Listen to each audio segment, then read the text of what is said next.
Good morning guys, eto bago dagdag sa stash natin as yung plaplahigad. Tingnan mo naman, ito yung kamay ko, 5'10 yung height ko, tsaka ito yung Ajinomoto.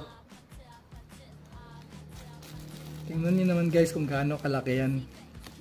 Ito Ajinomoto, 50 rounds lang to. 1, 2, 3, 4, 5, 6, 7, 8, 9, 10, 11, 12, 13, 14, 15, 16, 17, 18, 19, 20, 1, 2, 3, 4, 5, 6, 7, 8, 9, 30, 31, 32, 33, 34, 35, 36, 37, 38, 39, 40, 41, 42, 43, 44, 45, 46, 47, 48, 49, 50. Ayos ayos asyong.